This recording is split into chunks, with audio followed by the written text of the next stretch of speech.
ধর্ম আর অধর্মের লড়াইয়ে সকলকে স্বাগত।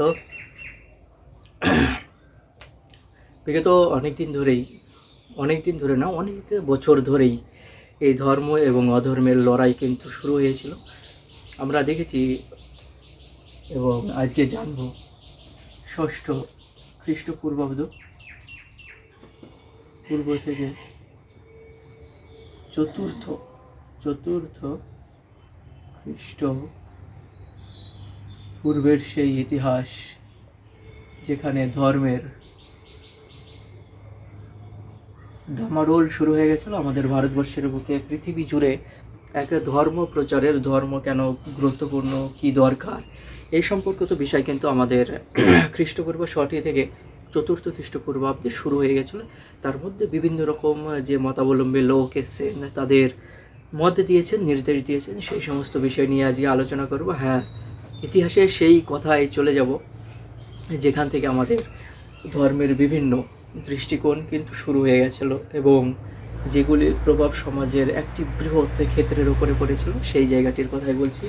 আমরা জানব বৌদ্ধ এবং অপরদিকে জৈন ধর্মের কথা। দুজনেই বিখ্যাত মহাপুরুষ, এক মহান পুরুষ ছিলেন। বৌদ্ধ আনুমানিক 563 ইসবি পূর্বে কিন্তু বিসি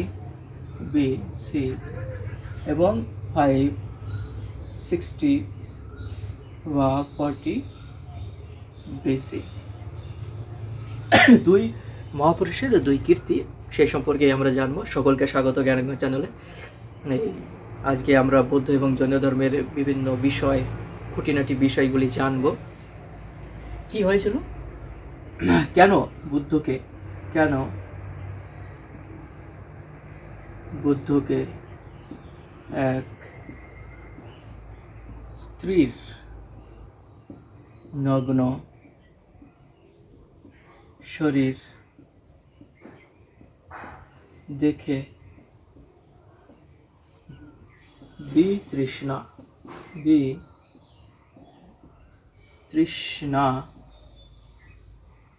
জন্মেছিল।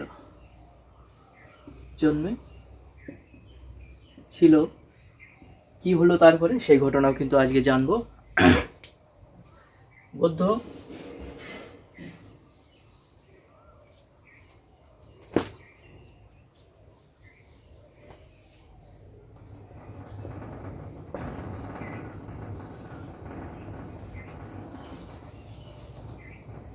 কোথায় জন্মগ্রহণ করেছিলেন আমরা জানি, বর্তমানে যেটা হচ্ছে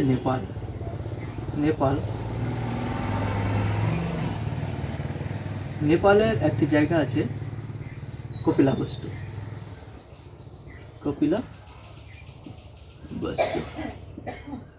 কপিলাবস্তু। এখানে লুম্বিনী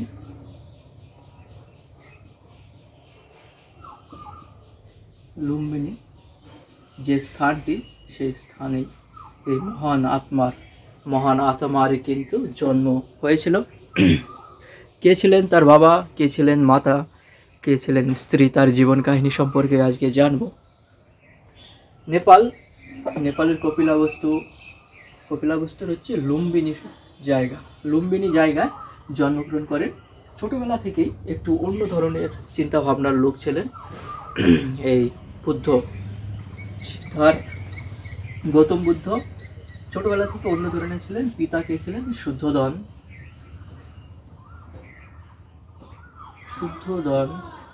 মাতা কে ছিলেন? মাতা ছিলেন মায়া দেবী পালিত মাতা। দেখ, এখানে একটা জিনিস খেয়াল করবে, পালিত মাতা কে ছিলেন? যার সংস্কার সভ্যতা কিন্তু উনি পেয়েছেন গৌতমী। পালিত মাতা, ইনি যখন বয়স হয়ে যায়, পিতামাতা তাকে বিয়ে করিয়ে দেন। এনার যে মহিলার সঙ্গে বিবাহিত হয়, তিনি ছিলেন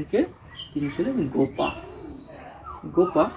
উনিও একজন ভালো মহিলা ছিলেন এবং এনাদেরই বুদ্ধ এবং গোপা প্লাস বুদ্ধের সন্তান কে রাহুল।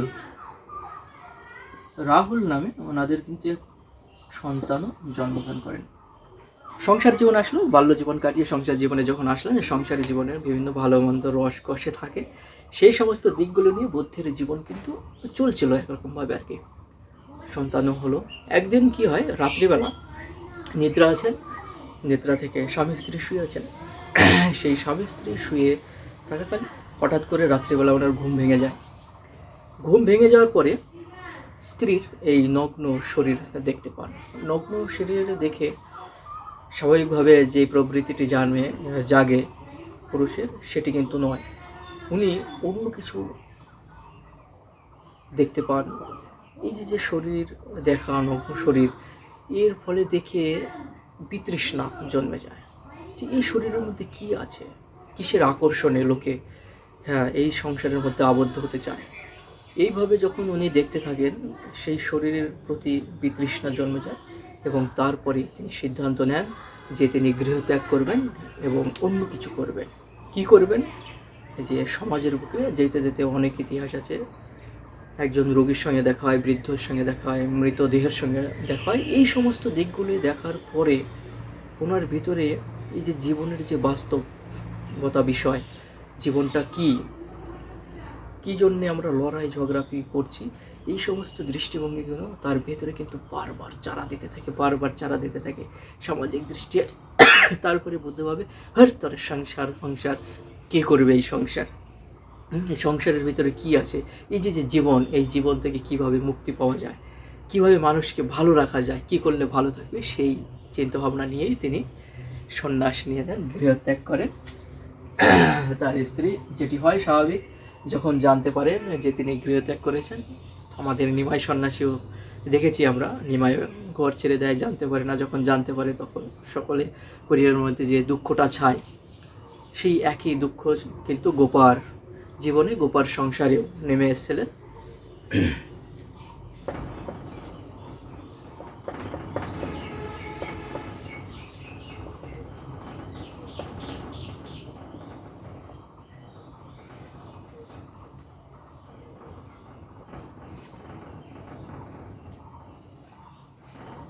এরপরে কি করেন, বুদ্ধ সংসার ছেড়ে দিলেন, কোথায় যাবে আর করবে, শেষ পেশ উনি গিয়ে দেখেন যে একটা ভালো গাছ আছে, পাতা ভরা গাছ, বড় গাছ, ছায়া ফায়া আছে, বৃষ্টি হলেও রক্ষা পাবে, ঝড় বৃষ্টি হলেও রক্ষা পেতে পারে এবং সেখানে অক্সিজেনও পাবে। এইরকম বিভিন্ন দৃষ্টিকোণের বিষয়গুলো চিন্তা ভাবনা করে এইরকম একটা বৃহৎ গাছের নিচে কি করেন, উনি তপস্যায় লীন হয়ে যান। তপস্যায় লীন হয়ে গেলেন।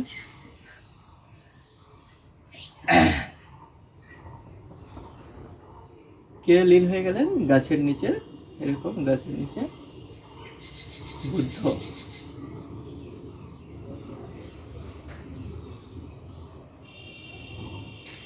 বুদ্ধ তপস্যা লীন হয়ে গেলেন।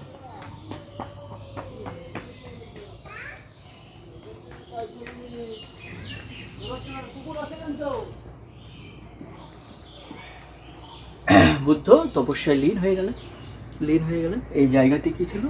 এই জায়গাটি ছিল, এটা ছিল অশ্বত্থ গাছ, কিন্তু অ্যাকচুয়ালি অশ্বত্থ গাছ, যেটাকে আমরা পাকড় গাছ বলে থাকি। পাকড় গাছ বলি, হিন্দিতে এটাকে পিপল বলে থাকে, পিপল। এই গাছের নিচে উনি কি করেন? ধ্যান করেন। দীর্ঘদিন ধ্যান করার পরে কি করেন? উনি বুদ্ধত্ব লাভ করেন। এই ধ্যান করার পরে ওনার যে জ্ঞান প্রাপ্তি হয়, ধ্যানের পরে কি হয়? জ্ঞান প্রাপ্তি হয়। জ্ঞান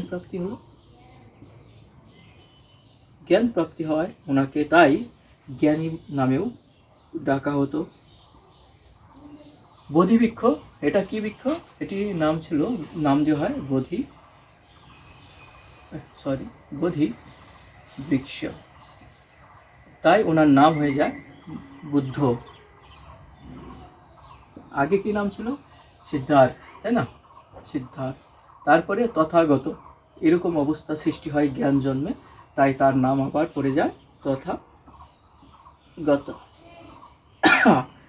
তাহলে জ্ঞানী, বুদ্ধ, তথাগত, বোধিবৃক্ষ কোথায় ছিল? গয়া। এই বোধিবৃক্ষটি কোথায়? বিহারের গয়া। গয়া, খেয়াল রাখবে, বুদ্ধত্ব প্রাপ্ত কোথায় হয়? গয়ায় হচ্ছে বোধিবৃক্ষের নিচে বুদ্ধত্ব প্রাপ্তি হয় বুদ্ধের। তারপরেই কিন্তু জ্ঞানী তথাগত বুদ্ধ নামটা ওনার দেওয়া হয়। এরপরে কি করেন উনি? এরপরে কিন্তু ভিক্ষাবৃত্তি, মানে ভিক্ষাবৃত্তি জীবন শুরু করেন। তার দৃষ্টিভঙ্গি সকলের সামনে আনার চেষ্টা করেন। এরপরে কোথায়? সারনাথ। সারনাথে উনি কি করেন? হ্যাঁ, সারনাথে উনি কিন্তু ওনার এই যে জ্ঞান প্রাপ্ত করেছিলেন, এই জ্ঞান প্রাপ্তির হচ্ছে যে ভাষণ, যেটি ধর্মচক্র প্রবর্তন নামে পরিচিত, প্রথম ভাষণ কোথায় দিয়েছিল? সারনাথে, যেটি ধর্ম চক্র প্রবর্তন নামে কিন্তু পরিচয়। ধর্মচক্র প্রবর্তন কোথায় উনি প্রথম ভাষণ দিয়েছিলেন, উপদেশ দিয়েছিলেন? সেটি হচ্ছে সারনাথে। এরকম জীবনযাপন করেন। জীবনযাপন করতে করতে ভিক্ষাবৃত্তি তৈরি করেন। উনি ভিক্ষুণীদের একটি সঙ্গ তৈরি করেন। বিভিন্ন ওনার মতাবলম্বী, মানে ধর্মে আদর্শে বিভিন্ন লোক আসতে থাকে। কি উদ্দেশ্য ছিল? ওনার মেন উদ্দেশ্য ছিল অ্যাকচুয়ালি, যেখান থেকে ওনার এই ধরনের চিন্তা ভাবনাটা আসে, অবশ্যই গৃহজীবনে তার দুঃখ কষ্ট যন্ত্রণা থেকে অনুভব করতে থাকে, এবং তার থেকে একটি বৃহৎ কিন্তু উদ্দেশ্য ছিল এবং কারণ ছিল। সেটি কি? সেই বৃহৎ উদ্দেশ্য বা কারণটি হচ্ছে সামাজিক দৃষ্টিভঙ্গি, সমাজের যে ব্যবস্থাপনা সিস্টেমগুলি চলছিল। আমরা জানি এই সময়টা ভারতবর্ষের বুকে কি হতে থাকে? যে ব্রাহ্মণ বা ধর্ম, তাই না, এই যে ধর্ম ভীরু ব্যক্তি বা কঠোরতা, এই ধার্মিক ব্যক্তিদের কঠোরতায় কি হতে যায়? জর্জরিত হয়ে যায়। জর্জরিত হয়েছিল কারা? সাধারণ মানুষ, সাধারণ মানুষজন, বিশেষ করে নিম্ন শ্রেণী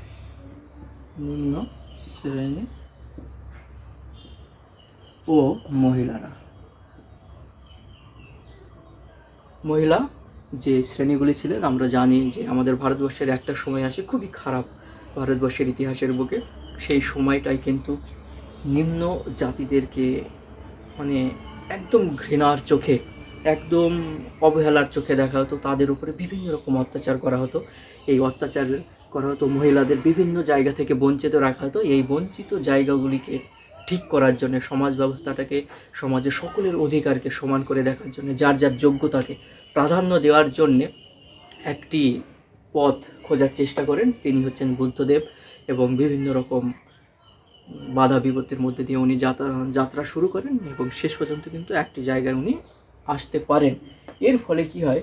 বৌদ্ধ ধর্মের প্রতি নিম্ন শ্রেণী এবং মহিলারা বেশি ঝুঁকতে থাকেন, বেশি ধর্ম গ্রহণ করতে থাকেন। প্রথম মহিলা কে ছিলেন? উনি ছিলেন প্রজাপতি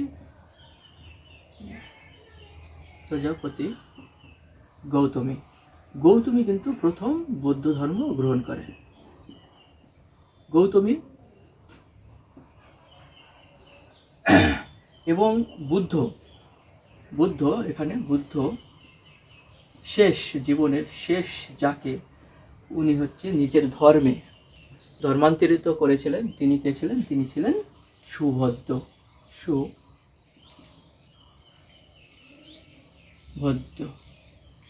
ইনি হচ্ছেন বুদ্ধের দ্বারা প্রত্যক্ষভাবে যে নিজের ধর্মান্তরিত করানোর ব্যক্তি ছিলেন। এবার দেখলাম ওনার রাস্তাগুলো কি ছিলেন, কি করেছিলেন, কোন কোন পদগুলি নিয়ে এসেছিলেন।